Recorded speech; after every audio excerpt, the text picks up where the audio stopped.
का केस है बेसिकली, ठीक है। बिशंबर वर्सेस, मैं लिख देती हूँ, बिशंबर वर्सेस रूमल का केस है, ठीक है। ये रूमल है, रूमल का केस है 1950 का। अब इस केस में क्या हुआ, इस केस में there is this man who sexually molested the women, ठीक है। एक छोटी बच्ची को उसने मोलेस्ट किया। अब बहुत सारे लोग, ऐसा हुआ कि इस बच्ची ए को उसने मोलेस्ट किया, एक पर्सन बी ने, राइट। अब बहुत सारी भीड़ उमड़ के आ गई कि ऐसा कैसे उसने कर दिया, हमसे जान से मार देंगे, because people want instant justice, right. उन्हें कोर्ट नहीं चाहिए, दे वांट इंस्टेंट जस्टिस। तो 200 के करीब लोग जो है उसे मारने के लिए यहाँ पे पहुंचे, ठीक है। इधर से तभी की तभी पंचायत ने इंटरवीन किया। पंचायत ने क्या किया, ये बंदा जो बी है इसका मुंह काला किया, ठीक है, और इसकी परेड कराई पूरे विलेज में, व्हाटसोएवर, राइट।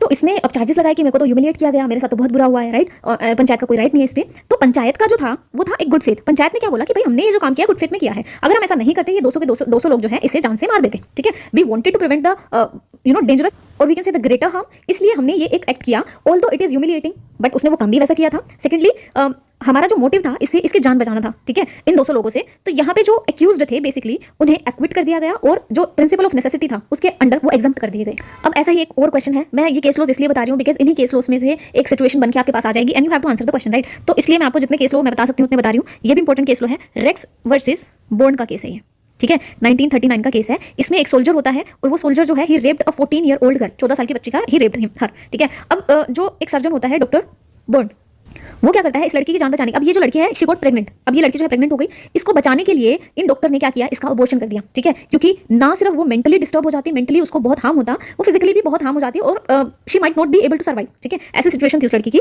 तो बिना किसी लीगल परमिशन के उसने जो है अबॉर्शन जो है वो कंडक्ट किया, ठीक है। बच्ची ठीक हो गई। अब क्वेश्चन ये आया कि क्या यहाँ पे नेसेसिटी का प्रिंसिपल लगेगा, ठीक है। क्या उनकी मजबूरी थी, उन्होंने कोई पैसा नहीं लिया, कुछ नहीं लिया उन्होंने the main motive, the main purpose of the surgeon was to save the 14 year old girl, right. तो कोर्ट ने बोला कि yes it was important to perform the surgery to save the child, right, क्योंकि physically और mentally she could have weak और वो मर भी सकती थी, राइट। तो कंक्लूजन यही हुआ कि even though the doctor has not taken the formal permission but still he did something in a good faith and he was acquitted by the court, right.